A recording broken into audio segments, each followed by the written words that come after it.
Hello everyone, welcome to today's webinar.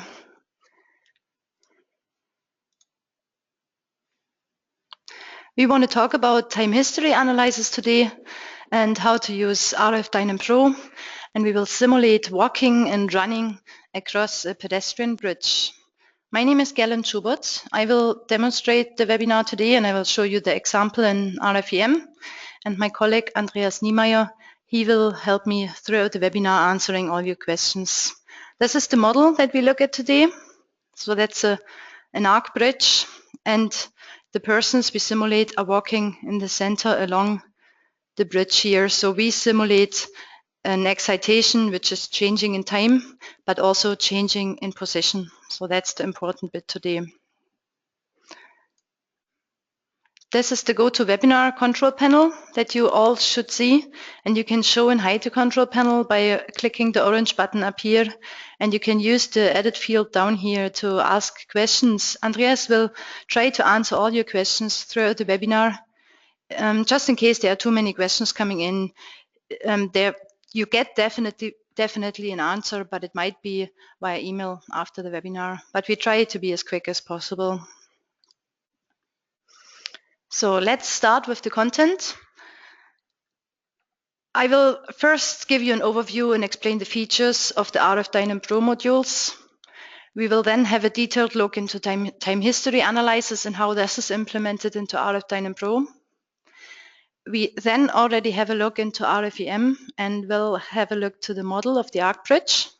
I will show you quickly how this was done, and we will study the natural frequencies and the mode shapes of the structure. This is important to decide whether or not we have to consider dynamics and which mode shape is the most relevant one. Then we go back to the PowerPoint and we will have a look into theory. So how is the process of walking defined? And we, as I already said, we want to consider as time and position dependent. So we study this then all in RFEM, so we apply all the theory on the example. We will define load cases with another add-on module which is called RF Move Surfaces. So this is just an easy tool to create load cases. You can do this manually also, but this is just a bit quicker using this add-on module. We will define parameters. We will use parameters quite a lot today to make everything quite flexible, because the input it's quite an effort to do all the input today. You will see this in the example, and that's why it's really important to use the parameters to keep it flexible afterwards so that you can change things easily afterwards. We will input time diagrams, and we will use it's still a quite new feature, we will use the direct input of function terms, where you can use the parameters that you have defined. And we have to connect the time diagrams then with load cases to define the position of the excitation cases. And of course, we will analyze the results and study this. We will compare this detailed analysis with a simplified way to analyze all this. You can neglect the position dependency, and this is what we want to do. We want to compare the details study where we study the time and the position dependency, and we will have a look to time dependency only. Last, I will explain the theory of running. So I will show you all the formulas you need to simulate running, but we don't do this as an example again in RFEM because the input would be very similar. So that's why I just show you the formulas and how you can do this. So this is the content. So now you know what to expect, and we start with the overview of the modules. So we have 3 dynamic modules in RFEM. This is the same in RStab. So we have 2 program families. This is RFEM and this is RStab. And dynamic modules exist in both, and they are very similar in both.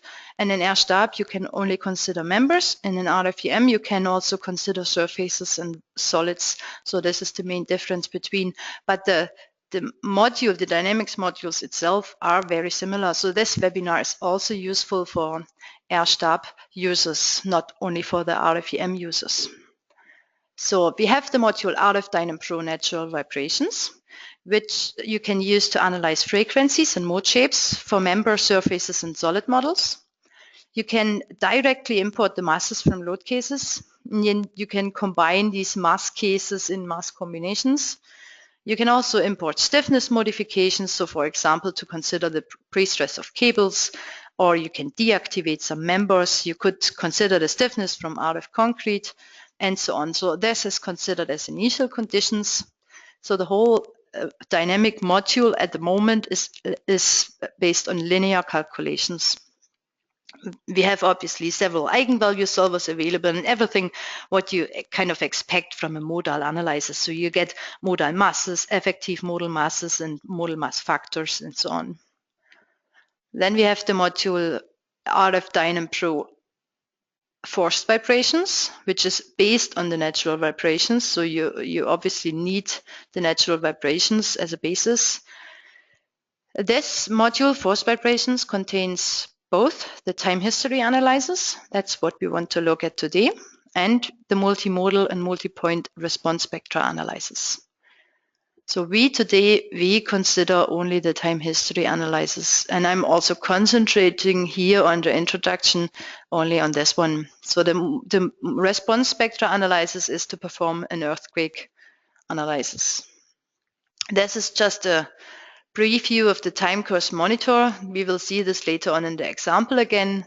So this is how you can see the results in graphs versus the time. And then we have the module RF-DYNAM Pro equivalent loads. This contains a multimodal response spectra analysis. So it's again, it's the same, but here you get equivalent loads calculated and exported into load cases, which you can use then in RFEM. So like in this little example here. So I don't go into detail to this equivalent load module. There is another webinar available, which I did earlier. So this is about a natural vibration analysis and equivalent load analysis of a framework.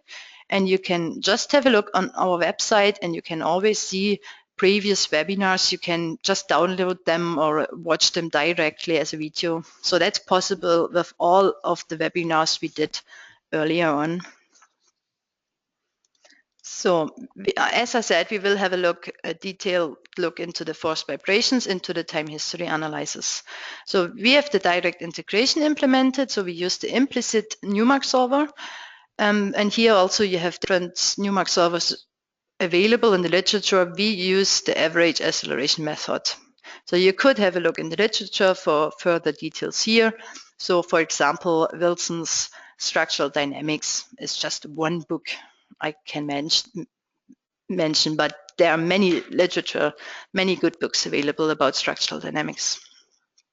So very important for the NUMAC solver is to have a small time step. So it needs to be small enough to get accurate results. So I come back to this point later on, and I will give some recommendations for the time step. We have the structural damping implemented, so you can choose between the Rayleigh coefficients and the layers damping, so you can enter them vice versa. So this is converted internally, so you can choose whatever you prefer. We present the results in a time course monitor and also in result tables. So the time course monitor, I did show you already this, and we will see it also in the example again. You can export results from single time steps, and you can also export result combinations, which is then an envelope over time. We can do time history analysis of time diagrams. Time diagrams are user-defined excitation functions, and you can either enter them in a tabulated form. So for example, you could import them from Excel, or you can define harmonic functions where you have to provide an excitation frequency in the shift, or you can enter a function term directly, and this is what we want to do today. And you define loads in load cases in the main program RFEM. And this is the point where you define the position of the excitation function. And the big advantage of this is that you can use all loads that are available in RFEM. So you can use nodal loads, member loads, surface loads, but you can also use free and generated loads, which are very flexible in form and size. And this all is then combined with functions varying over time. So this makes the time history analysis very flexible. You can combine several independent time diagrams. So this is also, we will see this today. So with this option, you can simulate excitations that vary over time and position, for example. The second we have available is a time history analysis of oscillograms. So you can either choose an earthquake recording from our library, or you can define the acceleration time diagram yourself, or import it from Excel. And here you have an excitation of supports. So this is not an free excitation somewhere in the structure. It is an excitation of supports, but we have the multi-point option available. So this is similar to the response spectrum analysis. So this is all for the introduction, and we now have a look already into RFEM, and I will show you the model. Here we go. That's the pedestrian bridge we look at today. So the principal beams here are made of steel, and also there are some cross members. There are some cross members. So I have a field length of 2.5 meters here, and the overall length are 20 meters, and the arc is defined as a spline, and this is also a steel beam. And I defined the arc, the rise of the arc, I defined this as a parameter. So here I have the rise of the arc, which I can change to 4 meters, for example, and you see that the rise is just changing. So I already used some parameters in modeling the bridge. I want to undo this. So this is as it was originally. So we will use parameters quite often today, and I used them already in the model. I don't want to go too much in detail here. I defined a thin surface, which is just a thin concrete surface here. And this is just a simplified model. Usually you would define an orthotropic surface here. But I need the surface to define my moving loads later on with the add-on module RF move surface, and that is why I defined a surface. So, and there's also a webinar available about how exactly this bridge was modeled and how the parameters were defined, and this is shown in a webinar called Parametric Modeling of an Arc Bridge. And this is again available on our website. I will show you this at the far end of the webinar. I will show you how you can access the webinars and how you can download them and so on. So this is all about the model. We go into RFEM already. Here we go, RF-DYNAM Pro, dynamic analysis. There are several ways to open add-on modules. You can also open them from here, dynamic, and then RF-DYNAM Pro. And here you see again the separation into the 3 add-on modules: natural vibration, forced vibrations, and equivalent loads. And we start just with the natural vibration analysis, and we don't need mass combinations today. We keep it all quite simple. I go into the mass cases, and I just want to import the load case self-weight that I defined. And this includes the self-weight of the bridge and another 4 kilonewton per square meter for further footway structure that is not modeled itself, that I just apply as a load. So I import here the loads of the self-weight load case. And this is important to clear this checkbox here, otherwise you would double the self-weight. You can calculate the masses internally if you want. If the model is too big, I don't really recommend this, but you can. This is for double checking the masses you actually import here. You could also define nodal lines and member masses, surface masses, if you need, so you can define them manually to add, for example, something which you not modeled itself or which is not included in a load case. You can add this manually here. So just as an option. So you have several options already here. Then we have the natural vibration cases where we import our mass case and where I want to have a look to the first 10 eigenvalues. And I just apply a diagonal matrix which only considers the masses in translational directions. And I use the Langkos solver, which is recommendable for such size of structure. So it's not as big. It's a quite quick solver here. It's quite fast. Here's the part where you can import the stiffness modifications, as I said in the introduction. But I go more into detail of these natural vibration cases in the other webinar I mentioned already. And I show you at the end that you find it and that you can watch afterwards. So here we go. I just want to calculate the natural frequencies first of all. And so we have the dynamic results available in the main program RFEM. You reach them with this button, that's table 5, dynamic analysis. And you have several drop-downs here. At the moment, we have just one natural vibration case. So that's why the drop-down doesn't contain anything else. So we will see this is increasing later on. And we can select the mode shapes in this drop-down, or we can just go through the table and look to the mode shapes in the graphic. So this is updating automatically.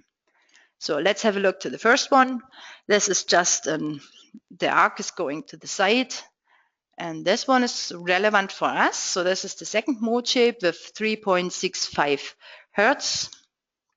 And this is the most relevant shape for us today, because this is the shape of the footway. And what we learn also from this mode shape, that our critical load points are in the quarter points of the bridge. So it's not in the middle of the bridge, it's in the quarter points. And the frequency 3.65 Hertz is below 5 Hertz.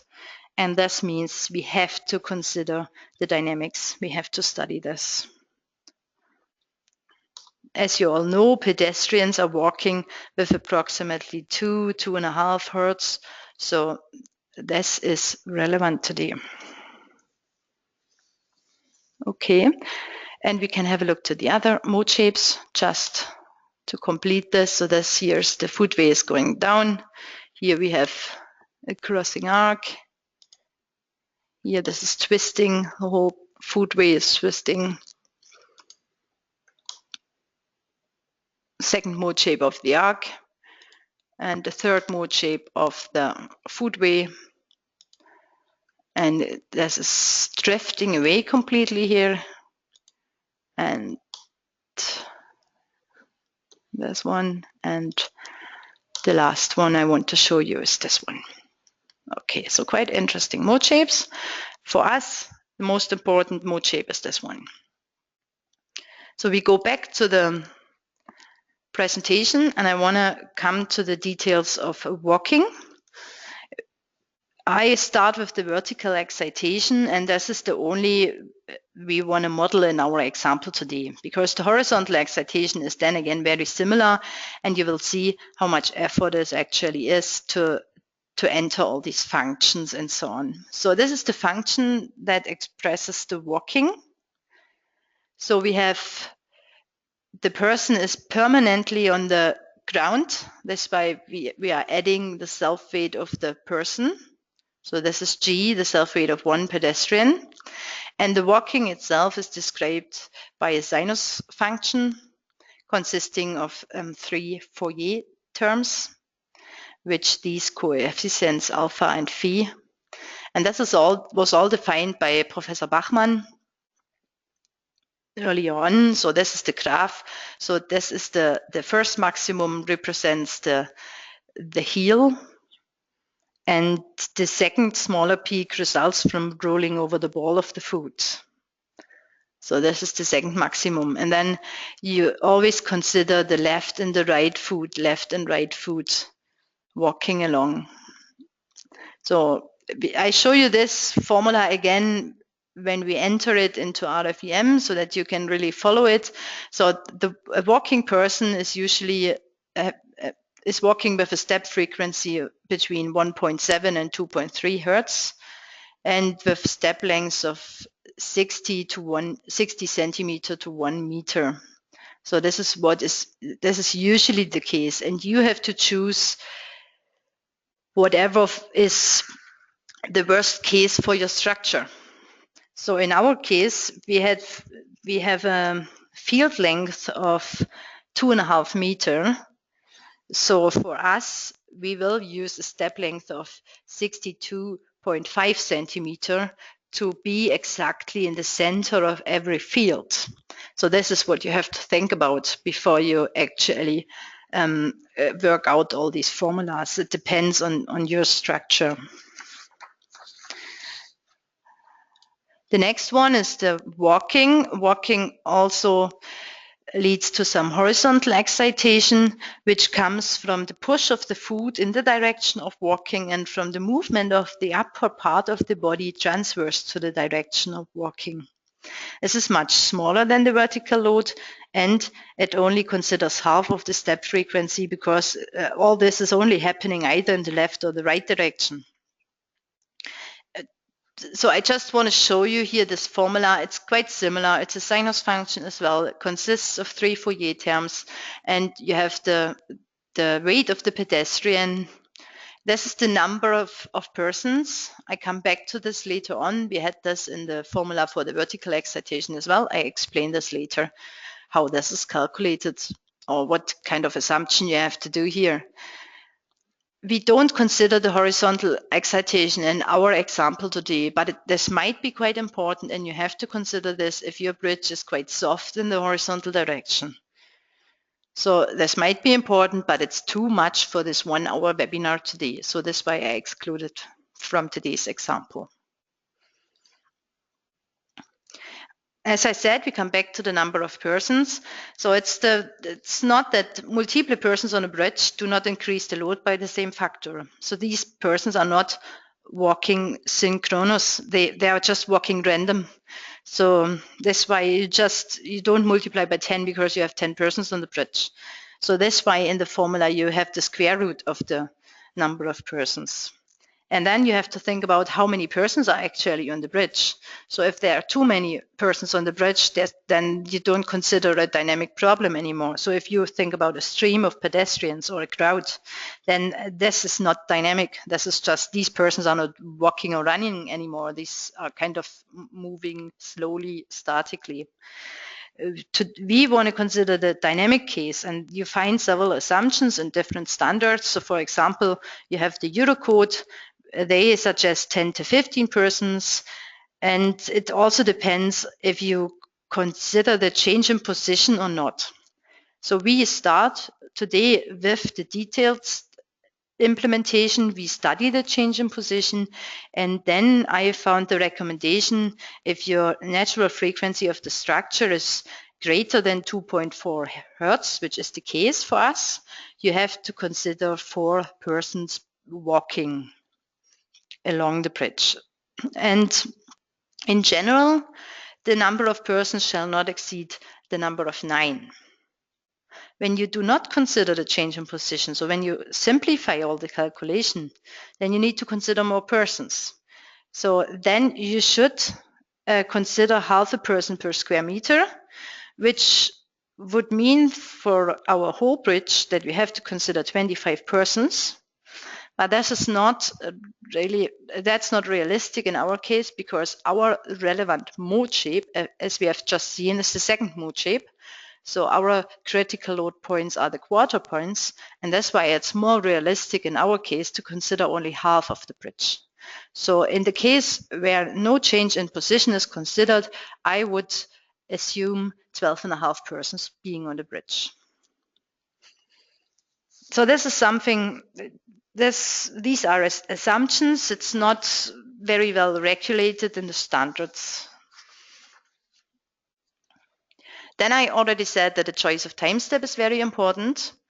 This is kind of a compromise between accuracy of the results versus the calculation time. So the smaller the time step, the longer it calculates, but the more accurate are the results. So, and there are some recommendations available, and you should choose the largest natural frequency of your system that is relevant for the system response, and apply this formula, and then you get a delta t. In our case, we have the relevant frequency of our system is 3.6 hertz, and this formula leads to 0.014 seconds. The second one, also relevant, is the largest frequency of the excitation function. So not only the structure is important, also the excitation function.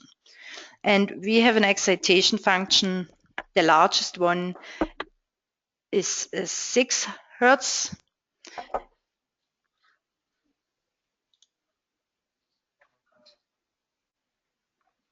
The largest one is 6 hertz, so we end up with 0.0083 seconds, which is already a bit less.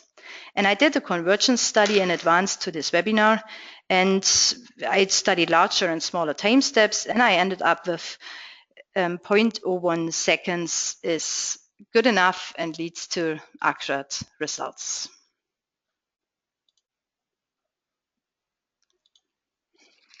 Okay, this is the choice of time step, and now we go back into RFEM and we'll study this all in the example. So here we go, that's the pedestrian bridge again. And I've said that we will use RF move surfaces to generate our load. So we have to create load cases representing the left and the right foot. Always left and right, moving along the bridge here. So I go into RF move surfaces. I've added these add-on modules to the favorites. So you just click right on the module you need very often and can apply here the favorite, and then you have it always on top of the list. So we go into RF move surfaces.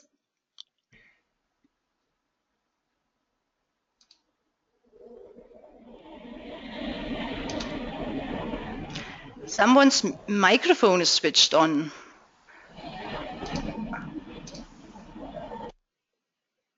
Thank you very much. Okay, so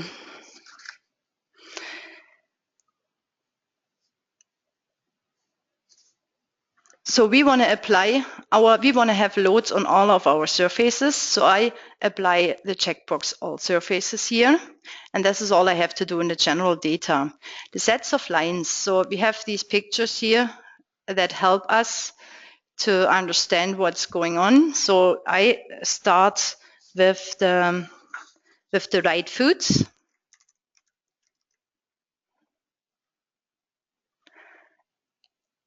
And I said this early on, we will have a step length of 62.5 centimeters. So this means that the right foot comes to the ground every 1.25 meters. No, that's the step, the moving step, 1.25 meters up here. And I apply also an offset at the beginning and at the end.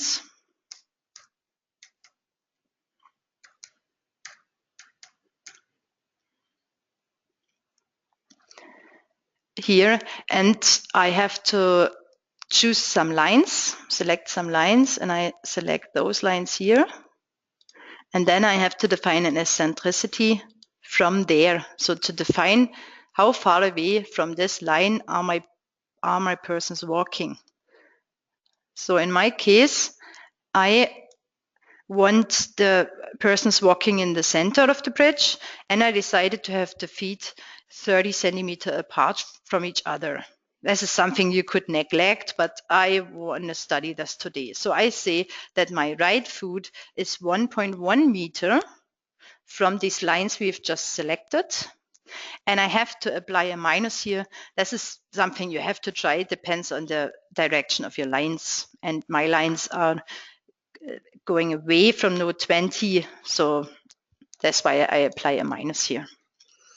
So this is the right foot. I create a new set of lines, which I call left foot. And this is with the same moving step of 1.25 meters. And now I have a larger offset. This is something you have to try out. This is just because my left foot is 1 time less on the bridge than my right foot. Well, it's just through the process of walking. So minus 1.4, as I said, 30 centimeters apart. Okay, so this is the picture for the eccentricity. So you select the lines and then we define the EY here. Okay, the next one. Oh, no lines have been selected. That's correct. I have to do this.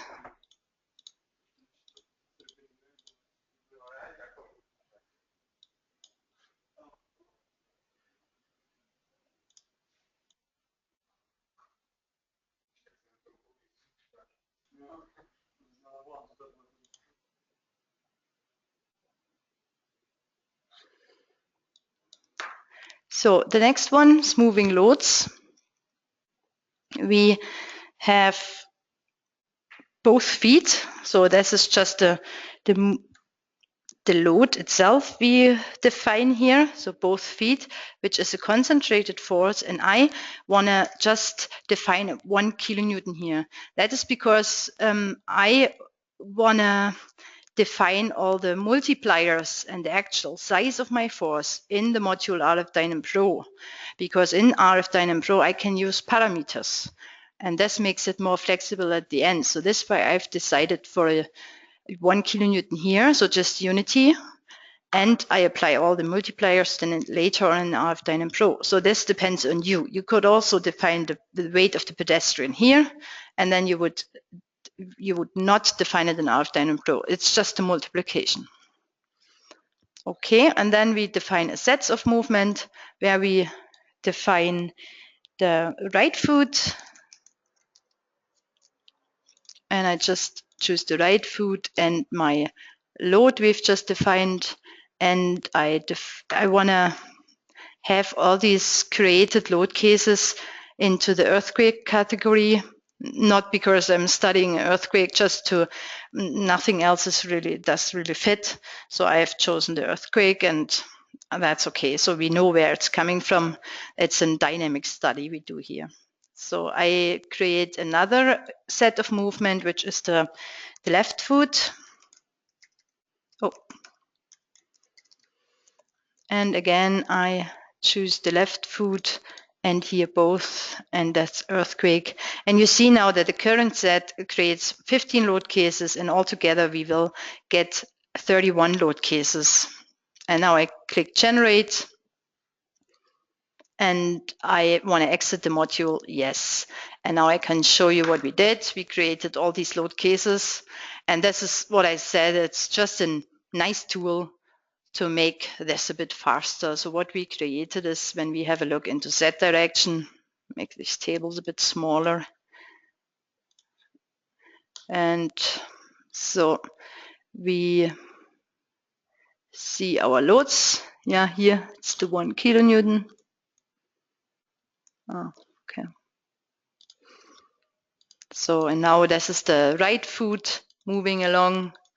And after that follows the left foot. We have to connect this then in the right order with our time diagrams. So, okay, that's us done with RF move surfaces. Now I want to define a few parameters that we need for the definition of our time diagrams. So I go again into edit parameters, and I define here the parameters G, which is a force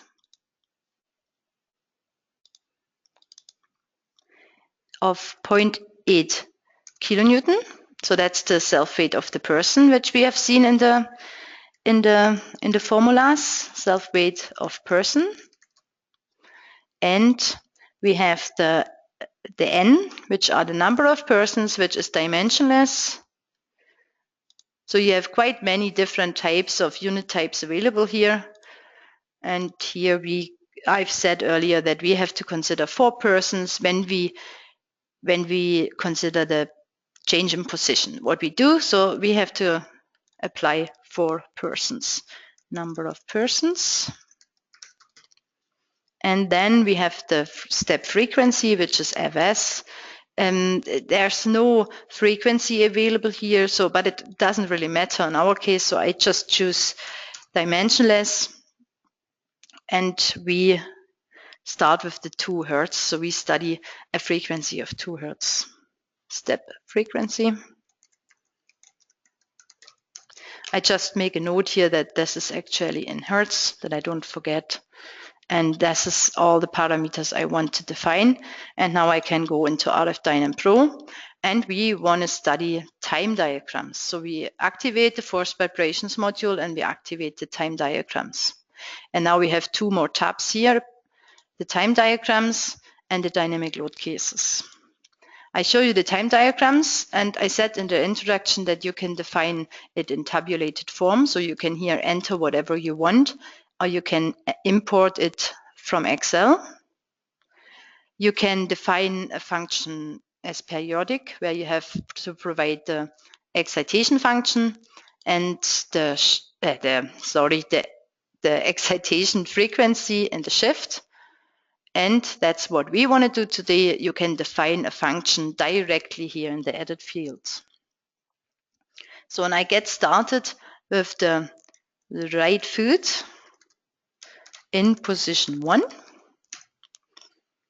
and I have to enter now the formula, and I start with the sinus function itself and then apply all the multipliers. So it was a 1 plus the first Fourier term starts with 0.4. Then we have the sinus function multiplied with the sinus function of pi 2 Fs and t. So t is the only parameter that you shouldn't use. So you shouldn't define it yourself, because t is used by DYNAM Pro as the time. So this is kind of a pre-used parameter. So you are not allowed to use it. When you use it, then DYNAM Pro cannot use it anymore, and then you end up with an error. So, no. 1 plus, yes, I have to close my bracket. And a good indication if you're doing things right or wrong is that as soon as you close one term with a bracket or anything, you should see the graph. If you do something wrong, or if you're in the middle of entering something, you don't see anything here in the graphic. So this is a good indicator whether or not you're doing the things right. So that was the sinus. Now plus, so the graph is disappearing again because I'm in the middle of entering something. This is 0.1 multiplied again with the sinus function, pi 4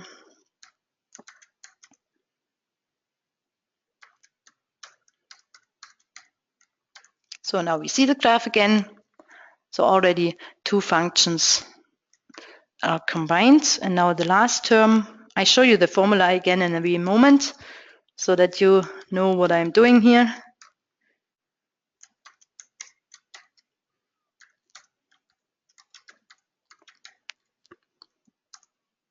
So that looks already like that what we have seen in the PowerPoint presentation. So I go back to this and I go back to the walking vertical. So this is the function we just apply at the moment.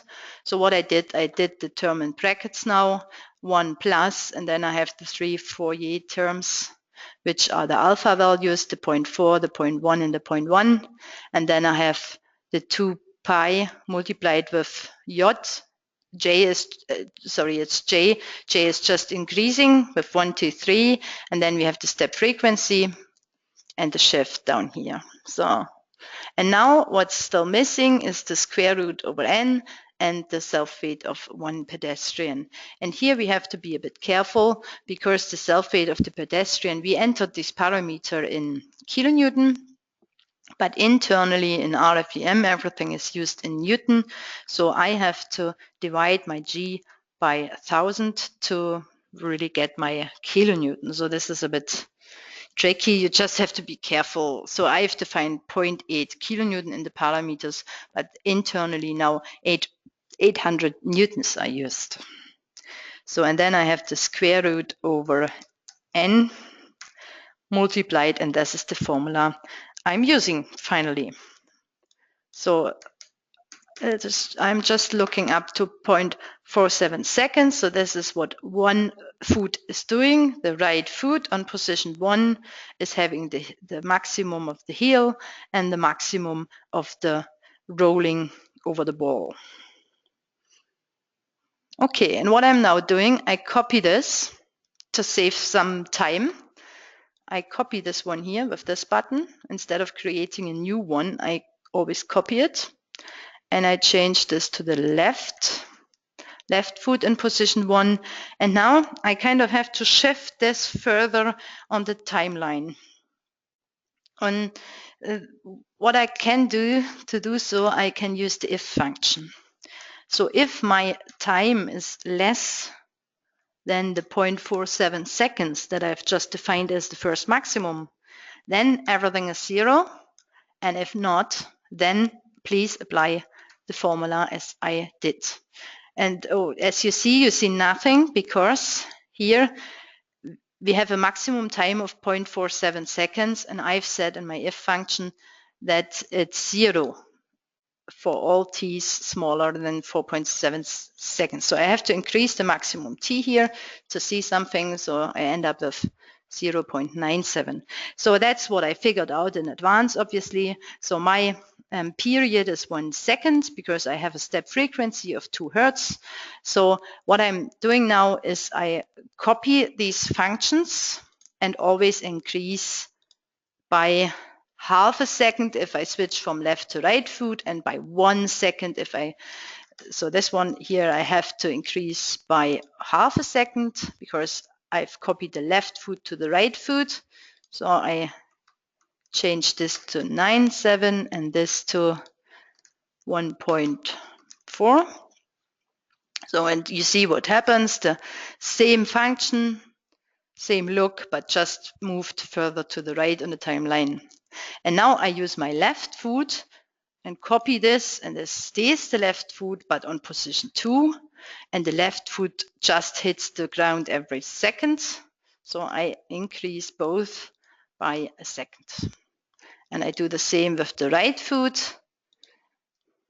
It's position 3 already. And I increase both by a second. And last, this one again, position 3, I increase both by a second. And I would need to do this now up to the far end of the bridge. And it takes 15 seconds to walk across the bridge. So I would need to define more than 30 time diagrams now. So this is what you have to do. It's quite easy because it's kind of just in copying and changing 1 to 2 seconds and so on. So it's quite, but I would need to concentrate now, and you would need to watch me doing this by maybe 10 minutes. So I save this now. I open then afterwards a position where I already entered all this, but I did show you the principle. So this is how you can simplify all this, but still, obviously, you have to enter your different time diagrams. But using the function terms and applying the if function simplifies the work quite a bit, I think. If you decrease here the time step, you see more values. You can then export this to Excel or save it or things like this. So now we go to the dynamic load cases, and I show you what's going on here. But here the same, we will start entering everything, and I will then open a ready-made position where I've made all the input. So this is my dynamic load case. This is the walking in vertical direction. And we will apply the direct integration, which uses the implicit Newmark solver, as I explained in the introduction. Here, I will enter the time step. So as I said, I did a convergence study of time steps, and I came up with this. This is leading to very accurate results. This is fine enough. We don't need any finer time steps here. I want to consider this up to 15 seconds because it takes 15 seconds to walk across the bridge. I want to export result combinations, and I could also generate load cases for the single time steps. This is here. I don't want to do this today, but this is something you could.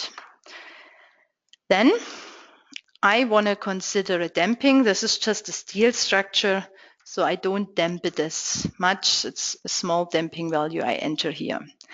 And this is now the important bit for us. This is the point, the location where we combine the load cases with the time diagrams we have defined. So I choose the first load case, which is my right foot on the position 1, and combine it with the time diagram 1. And then the step 115 combined with the time diagram 2. And the time step 2, the load case step 216, the right foot again on position 2 with my time diagram 3, right foot position 2, and so on. So this is what you have to combine now. 215 TD4, 316 TD5, 315 TD6, and so on. So this is something I don't want to finish here in the webinar, because again, you would just sit here and watch me doing this for maybe 10 minutes. So what I do, I just click OK now to close this, and I've opened another position already. Same bridge, same model, everything done as we did so far. And I show you what I did in DYNAM Pro. I already entered all these positions, so we can have a look through. We started with this one, and I stopped with you together here, and I did go ahead then. So this is just moving along the time scale. And I did already prepare the dynamic load cases, so working on the vertical load, where I combined here all the load cases with the time diagrams. The time step, we discussed this. I export result combinations, and I entered the damping here. It's already green. I did the calculation already. It takes maybe 3-4 minutes. We do another calculation today, so you will see how long it actually takes.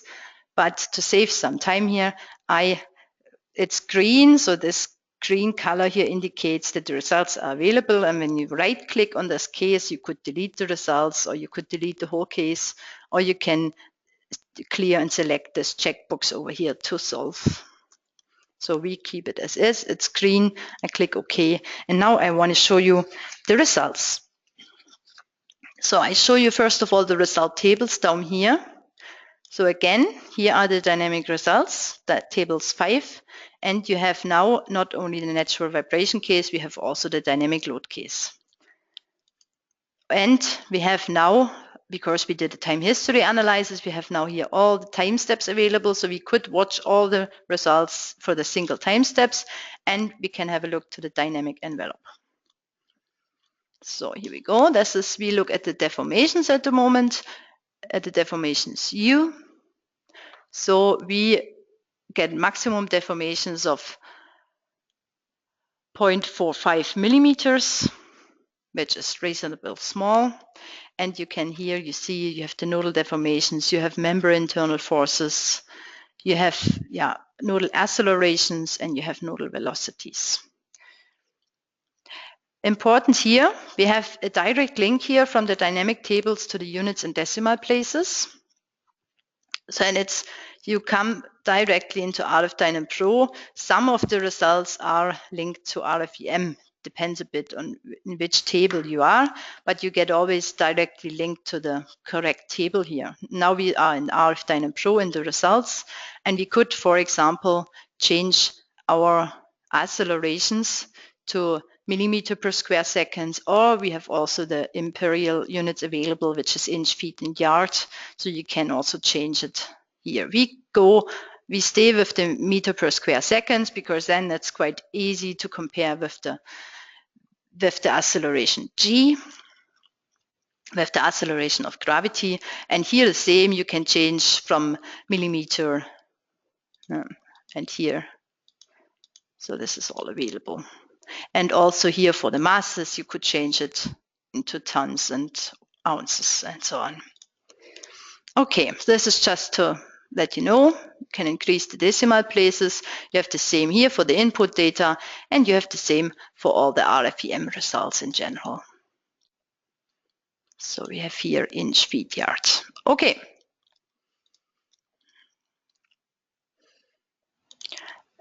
Very important tool is the time history, the time course monitor, which you find either here or you find it also in the control panel here, time course monitor. So we want to have a look to this. And I created nodes when I switch off the results here. I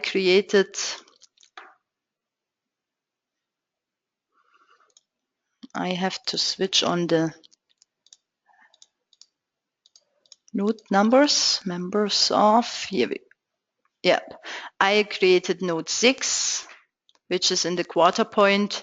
I created node 11, which is in the middle, and I created node 16, which is here, the 3/4 points. So 6 and 16 are quite likely the nodes where we expect the maximum results. So these are the nodes where we will study now the results. Okay, so these are all interacting. So when I click now on the node 6, my time course monitor is getting ready and it's loading the data from node 6, and I want to see the displacements in Z direction. So we have maximum deformations of 0.4 seconds here. We can also have a look to the root mean square value up to 15 seconds, which is often quite useful, especially when we look to the acceleration. So we will have a look to the accelerations as well, the accelerations in Z directions. We have quite a few peaks when the person is exactly at this position. So the person is walking along the node 6, and this is where we see the peaks now. But when we have a look to the root mean square, it's a quite reasonable low acceleration, which is acceptable. And also the peaks are still quite low and reasonable. So we can have a look to the other nodes as well. You can use the control key on your keyboard to select more than one node. So I could add the node 11, and now you get both on the graph, and I can add node 16. So you end up with a timeline graph here of all the 3 points. And just to show you this again, the displacement in Z direction.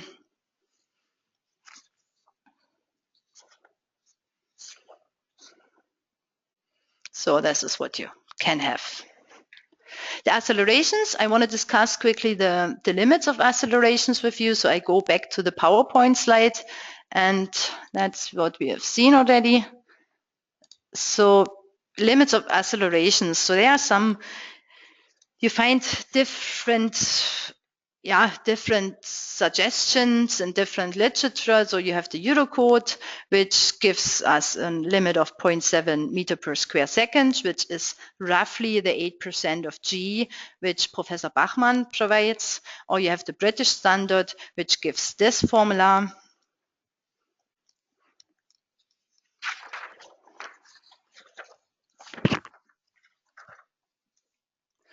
So, and here you see, this is a quite good recommendation from Professor Bachmann. This picture is also from him. So you have the 8% G, which is roughly the 0.7. And just going back to our results, we have peak values of 0.6. So we are below the limits, even with the peak values, which is quite good. And if we just have a look to the root mean square value again, which is just provided for single nodes, then you see we are well below any of any limits. Okay. So this is us now done with the detailed consideration of the walking in vertical direction. So we only consider the vertical case. We did this very exact. So we combined all these load cases with our time diagrams. So we considered the change in position. And now I want to emphasize again, you can use now these parameters that you've entered here. You can change the self weight of the persons, you can change the number of the persons, and you can change also the step frequency. Because what you have entered in DYNAM Pro is now all dependent on these parameters. So you can easily change this and the time diagrams will adjust. So you don't have to enter this all in the column again just because you want to study different things. So this is quite nice. So I really recommend to use parameters. Another thing I want to emphasize is we've defined these sets of lines here for the left and the right foot. And we've defined here the eccentricities, which is the distance between the lines we have selected and our walking person. So, and you can now easily, we've defined a walking person in the center of the bridge, but you can easily change this eccentricity and study persons walking on the left end or the right part of the bridge. So you can easily change this and just generate new load cases, and they are automatically then combined if you use the same numbers of load cases, and you just run the calculation again, and then you can study what happens. Are the results very similar, or is it worse if the persons are walking on one part of the bridge, on one side? So to finish up with this example, I want to compare this detailed consideration with a simplified calculation where we neglect the change in position. So this is, you are allowed to do so. This is a simplified assumption. And I cancel this because I don't want to change anything. We could just study persons kind of going around in circles on one position if you want so. You have to increase the numbers of persons. That's what we've discussed earlier. So I will edit parameters and I will enter a parameter just called all persons basically. And I said it is reasonable that we consider only half of the bridge, so 12.5 persons walking kind of randomly along this half of the bridge here, number of persons. Okay. And we also have to think about again about our mode shapes. So the node number 6 is the critical load position. So I will define a new load case, which I can renumber to kind of separate this here a bit. I call it load case 4T. And I just call it no position change. And I define a nodal load, which is here, new nodal load. And I define 1 kilonewton in Z direction on the global coordinate system.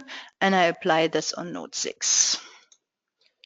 This is here. Then I go back into RF-DYNAM Pro and I define another time diagram. So I I copy the first time diagram where I did not use the if function. So I copy this one and I call it no position change. I have this function and all I have to change is here the parameter. And now, so far, we only considered one period of one foot. So now it's kind of several persons are going along. And so I would at least consider 2 periods here. So I would increase the max t to 1 second, or you can even study this a bit longer. So, but 1 second at least means we have both feet on the ground. Okay, and now we go to the dynamic load case. We create another load case here. I copy this one. No, hold on, I don't copy this one because I don't want to have this long filled up table. I create a new one and I say no position change. And I just combine the last load case, no position change, with the last time diagram. And again here we only consider this up to 5 seconds now, because the time diagram we have defined is only up to 1 second, so this should be enough. And I create result combinations, and I again enter the damping value here, and I calculate. So we are nearly done. I'm a bit sorry, I'm running a bit late. So you see the time steps counting up here. So that you can imagine, if you choose even smaller time steps, that a time history analysis can be quite time consuming. But it is a very accurate procedure to analyze your structures dynamically. So nearly done. And we have again a look into the time course monitor, and we will watch the node 6. So I go to the DLC2 and I choose again my node number 6. I have a look to the displacement in Z direction. And here you see already we have a far larger maximum deformation, about 1 millimeter instead of just 0.4. And the acceleration is the most important. We have peak values of 1.5 meter per square second, so above the limits we are allowed to. And I can also provide the root mean square up to 1 second, because this is the length of our time diagram. And here also it's far larger. Instead of just 0.09, we have nearly 0.4 meter per square second, which is still below the limits, but quite close. So this is all I wanted to show you. We are finished now with the example in RFEM. I think this was a quite complex example, and just remember, similar to this, you can do whatever excitations you want. So you can simulate explosions, you can simulate the movement of bells in churches, you can simulate wind excitations, and so on. So you are quite flexible in load definitions and time diagram definitions. I want to have a quick look with you to the running. So just the theory quickly, this is the process of running. So the main difference to the walking is that the person is not on the ground all the time. So it's kind of in the air. So it's losing contact to the ground. So that the force is 0 for a certain period here. But the amplitude when the person is on the ground is larger than when walking. So this graph compares the walking, the FW, with the running, the FR. And here you have a function. You can again apply the if function and the if term in RF-DYNAM Pro. So the implementation of this is exactly the same, just using different formulas and different coefficients here. But yeah, it's actually the same. That's why I don't want to do this again now, and we already running late. So this is all I wanted to show you in RFEM and about performing a time history analysis. I hope you enjoyed it and that you found it useful and interesting. And I just want to finish up the webinar and show you, just emphasize that we have a website. You find us on www.dlubal.com. You can follow us online. I highly recommend the Dlubal blog, which is available here, where we present features or not so obviously things. Every day there's something new posted there. You can always write us an email in case you have questions, or you can give us a call when you have a service contract. And this is the website, and I promise that I show you where you find the webinars. So here on the left-hand side, you can access webinars, and then you have always, first of all, the upcoming webinars are at top, and then you have the previous webinars, and these are the 2 webinars I mentioned. You have the natural frequencies and equivalent static force analysis in RFEM, where I explain the mode shape calculation of the structure and the equivalent static force analysis, so which is a multimodal response spectrum analysis. And the second webinar I mentioned is the parametric modeling of an arc bridge, where I model exactly the bridge that we have seen today using parameters. So here you get explained in detail how this was modeled, and here also it's a bit deeper look into the RF move surface that we used today as well. So this is a recommendation. You can have a look to this webinar. And the next one upcoming is in December about pre-stressed concrete. So you're very welcome to listen to this one. And so I thank you again for your attention. Many thanks. And I hope to hear you again. See you the next time. Bye-bye.